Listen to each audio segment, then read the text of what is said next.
Chapter 1. The original human creature was a pure and creative form of the divine humanity of God. Its absorption into itself by acts of its free will of elements from the subordinate animal creation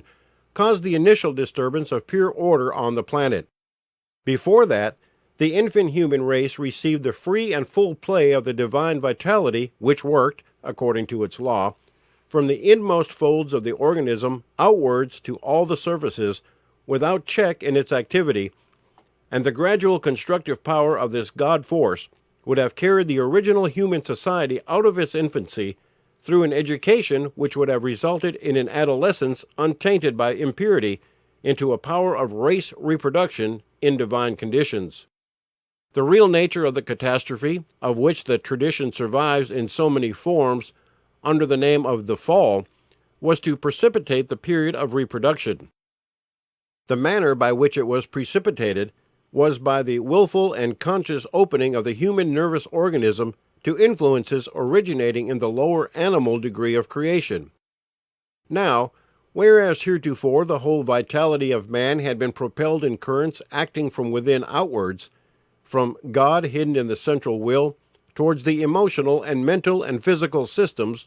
which that will had built around itself, assuming thus the outer aspect of the human form, and whereas heretofore no current of conscious or unconscious creating force had thrilled, except in accordance with this radiative law, now the complicated machinery of procreative power in the human system began to allow itself to be impelled by gross currents set in motion by the brute world. Hence that union which the fluid organisms of the pure man-woman would in due time have accomplished in absolute divineness, without shock of passion or of self-consciousness, without sense of departure from the calm flow of the normal, vital current, the true marriage which should have evolved was arrested. The premature desire for such relationship in the outer coverings of the human frame having taken possession of the imagination, the organism having sought to produce, by individual will act, that experience which should have been awaited till the divine maturing power produced it in due course of order, man fell. In other words, drew into himself, as an irritant to the unready senses, the forces of brute sexuality. That current which is not like the opposite, an impulse from the outside could not be evoked and its action sensibly experienced, except as its impulsion had gross material force enough to establish a current acting inwards upon the human organism. That fact which has been so often named as the beginning of disorder was so in this sense,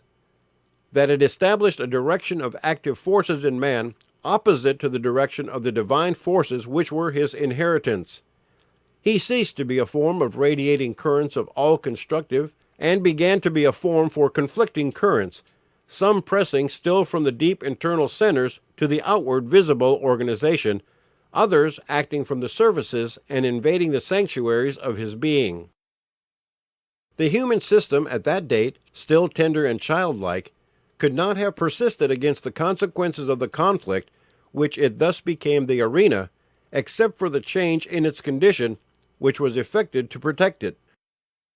A crust of gross matter was permitted to accrete upon the external form. Its particles were to be the medium to receive those gross forces whose play upon the being was now established, but whose limit of action must be fixed. The inner organism of man remained as it had been, permeable by the divine vitality, but in outer casing had become relatively solid. Had this arrest in the true human evolution never occurred, what may be termed the fluidity of the human body would not have been lost.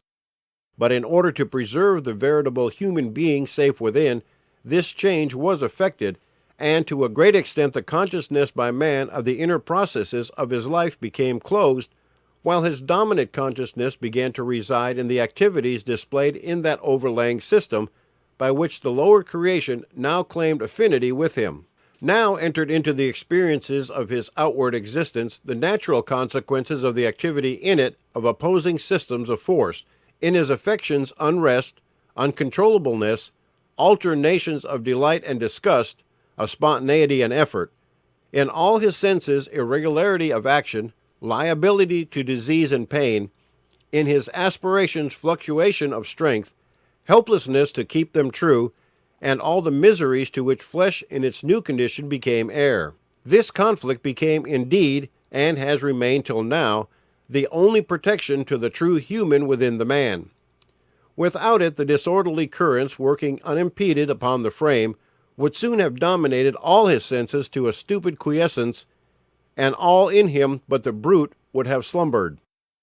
By this conflict and its ebbs and flows of acuteness, that are marked by huge periods in the subsequent history of human experience, he has been maintained, even as regards in his gross external organization,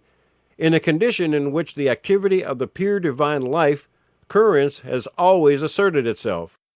His covering of matter has in each particle, it is true, swung to the vibration of animal nature,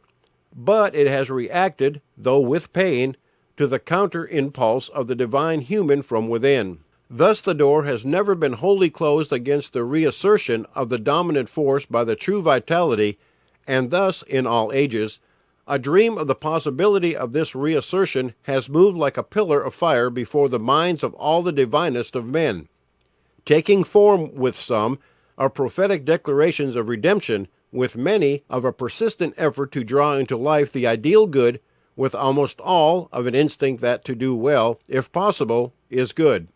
It is difficult to demand of the ordinary mind, while it holds that attitude generally accepted as rational, that it should form for itself an image of the whole constitution of the human frame, in accordance with the foregoing remarks. Nevertheless, some such effort has to be required of those who desire to see a fresh light shed up on the history of all humanity, and who would deduce, with the help of that light, fresh hope of the progressive nature of the divine work upon this earth. Mention has just been made of a form of animal constituents, which grew as a receptacle and limit for those animal essences that sought to pervade the human essence form, and of the original organism of exquisite delicacy, fluidity, and sensitiveness that lurked within.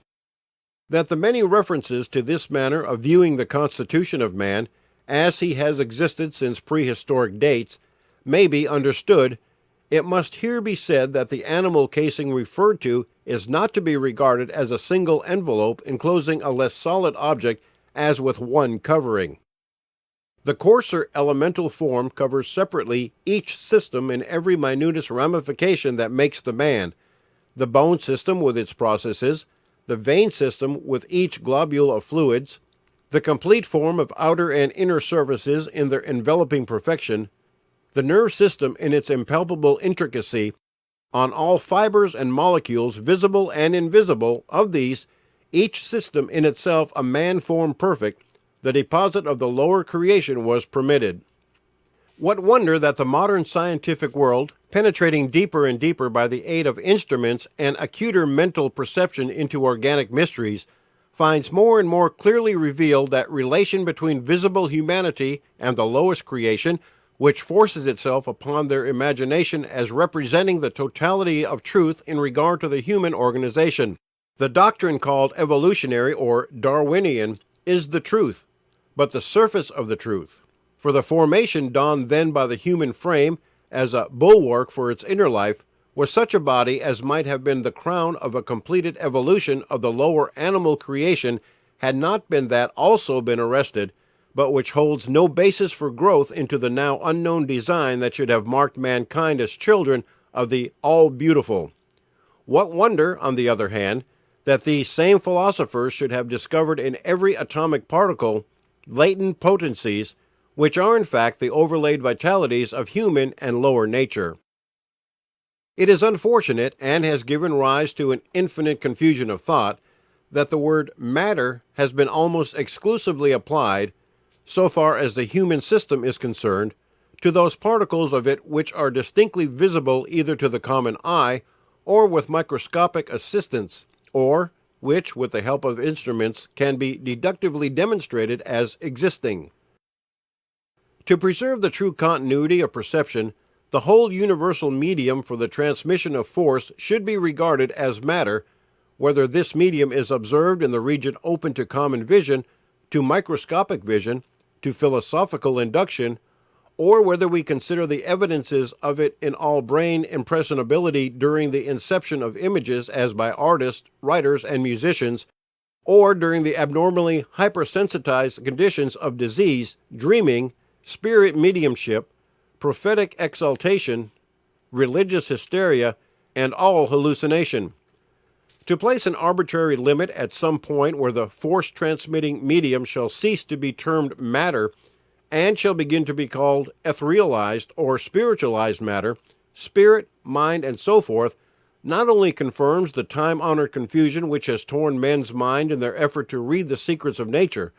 but it is fatal to that acceptance of pure truth about God, man, and nature, which the modern developments in both mind and matter, heart and science, would now facilitate, were it not that this confusion blocks the way to the two classes of minds most active in the pursuit of truth. The scientific man, king of the rational and inductive type, with faculties heroically trained to wait upon great nature for her answers to his patient questionings, nauseated with the vagueness and the error into which the deductions of her less obedient votaries of the imaginative type have led their fellows, shrinks, as from the unforgivable sin, from the holding of a thing not proven as truth. He refuses, therefore, to give the short hours of his working life, and to fritter away the high powers of his mind, in investigations among a class of phenomena for which those who experience or observe them claim that they represent force acting through non-material media. The irregular and uncontrollable nature of one part of the phenomena of this class, that part, as it happens, which exercises, because of this irregularity, the greater fascination over the wonder-loving type of mind, need not necessarily deter the practical and scientific investigator from its study when he reflects that in the commonest emotions, in the eccentricities of health and disease, in the uneven distribution of talents and faculties, in the fluctuation of their exercise, in 1,000 facts to which, as really existing, he must accord at least the name of phenomena. He is accustomed to such irregularity of activity as leaves him no cause for legitimate surprise when the phenomena of that class commonly termed abnormal are of such irregular recurrence that his observation of them is difficult. Those numberless views or facts upon which the science of the last 10 or 20 years has wholly turned its back, but which, until we entered upon the infinitesimal fraction of the world's mental history, have been held as subjects for proper investigation by the majority of the most influential thinkers, such subjects, for instance, as the value of the impression under which each religious teacher sets forth his message, as the nature of the active sanction given by generations of men to these teachings, as the whole class of moral experiences termed intuitive, as the underlying possible reality in such mental images as the daemon of Socrates, the spirit of struckness of Comte, and the oracles and sibyls and inspiring personalities of grave discoverers of last truths, as even the asserted perceptions of uncommon forces by the victims of hallucination or exaltation, should not rightly be regulated by the questioner of nature to the region of things unfitted for rational observation, merely because of the apparent lack of orderly persistence in their activity. The man of science knows in how many things nature must long appear to us irregular, inconsequent, intangible, spasmodic. But his legitimate objection to focusing the machinery of his mind upon the chaos of ideas, feelings, passions, aspirations, and experiences, which constitute the greatest part of life to the vast majority of his fellow beings, his excuse for ignoring them as unworthy of rational attention, lie in the fact that they have been in all ages and are now active in a region of the universe, or the human constitution, supposed to be immaterial. It is in this that the misfortune lies, for the minds of the more rationalistic quality, of the great untruth that matter and force are separable. If the scientific man could once realize that in dealing with the moral forces which ultimate themselves dynamically in the action of men, he was not transgressing the limits of legitimate scientific investigation, and that such investigation could be pursued upon a basis in the strictest sense material, the great barrier would be removed which has heretofore closed the most important of all branches of scientific study, he would perceive in the experiments which have been made in the science of molecular physics, whereby smaller molecules have been revealed by the use of modern appliances that could previously have been apprehended, evidences that material atoms may continue to elude observation to an indefinite degree, and that the focus of the human eye is not to be relied upon as furnishing a limit beyond which, he may dare to say, no form or matter exists. However, as has been said, his dislike to the pursuit of the further investigation into the more hidden secrets of nature has been due quite as much, if not more, to the assumption of those people who claim an acquaintance with experiences which transcend nature, which are, they say, supernatural, immaterial, or purely spiritual, as to any positive disinclination on his part to see no further than the microscope can reveal, or to have no sense of what he cannot touch and weigh. The whole jargon of philosophies, ancient and medieval and modern, is in this a matter for the gravest regret, that it seeks to asseverate this gross untruth, and assumes that there can be force where there is no matter. It has not merely had the effect of driving scientific men into a narrow groove of so-called positive investigation, but it has exercised the most pernicious influence upon the opposite class of minds, whom it has confined to the no less narrow groove of spiritual dogmatism, thus separating the students of external nature and of internal truth into two violently antagonistic categories. And it will now probably prove to be more repellent to the class which has dealt exclusively with what it has termed the spiritual side of man, to acknowledge the all-pervading presence throughout it of matter, than for the scientific class to acknowledge the existence of the moral element in every manifestation of force. So much confusion could never have occurred had man retained his original material fluidity. The exterior solidification consequent upon his accretion of elements from the brute creation gave rise to the idea among early investigators into the human organism, which is only now losing its hold upon the imagination, that the true man existed in two separate parts, both of which were originally destined to remain immortal, but the material one of which had, in consequence of the fall, became liable to corruption. The increasing inability of man, during the more recent ages, to connect with his surface subconsciousness, the consciousness of the more hidden processes of his being, in a fashion sufficiently orderly for the detection of its laws, has induced a vast number of thinkers to limit their ideas of human phenomena to those transpiring only in the outer crust, and hence to suggest that there exists in fact no more of the man than is observable in those coverings which do corrupt. It has become more and more impossible for each class of thinker to apprehend that the husk of every component atom of the visible body is merely an outer shell, composed of the gross elements of that external and solidified brute accretion above referred to. Yet this apprehension is necessary for the true understanding of life, and it contains, besides, the simple and beautiful philosophy of that phenomena of life called death. During the early years of man's life, he is conscious of a constantly increasing vitality. This is due to the fact that what we call his consciousness, being in reality a fraction of his possible consciousness limited to the surface processes of life, takes note principally of the increase of the growth of the animal accretion. During this period, the growth of the divine manhood within it marches with it correlatively. The outer and inner man are both increasing, the former, which is for a little space of time the protective clothing of the latter, has capacity, for that little space, for an effort corresponding in some rough degree to the evolution within. But as the growth of the real man, and of the essence forms of all his organs, can never pause, there arrives inevitably a period when it begins to strain and unhinge the machinery by which it has effected its little spell of labor in the outer world. There will come inevitably a moment when the compression of the organ coverings composed of low matter will become intolerable to the finer expanding matter of the man, and when it must be got rid of. But as there is the tenderness of gradual processes in all the workings of God, the resistance of the exterior body to the evolution of the interior is generally overcome by a gentle pressure of years and, in the ordinary course, terrestrial life wanes through that interval called its decline. During this time, the atoms of its now superfluous organization are loosened and attenuated, till often their separation from one another and their return to the region of forms which is subhuman occurs so gently that it is painless. The gradual death which men call old age is the gradual growth of the finer matter of the man which, during vast cycles of past history,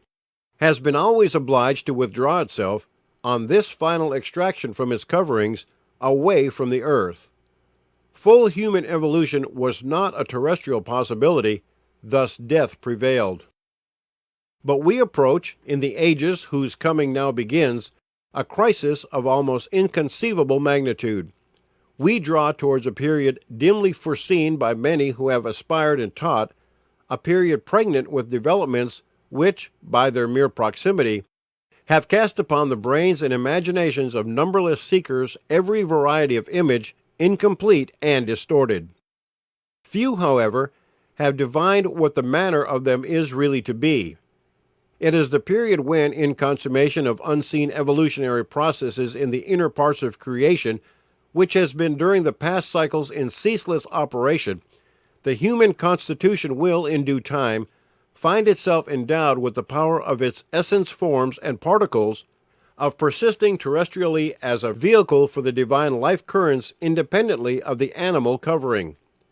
That part of the man which withdraws at the death, poisoned by the fumes of the animal world, is fast growing in its race history to manhood and maturity.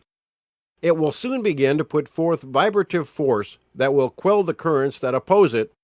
and in a coming future the story of its service to this globe will not close with a visible discarding of the corrupting flesh, for it will open a new phase of terrestrial existence, visible to all of its kind, when it dissolves its covering of earth. And this will occur in accordance with the natural processes of those evolutionary laws which eternally operate in the organism of man.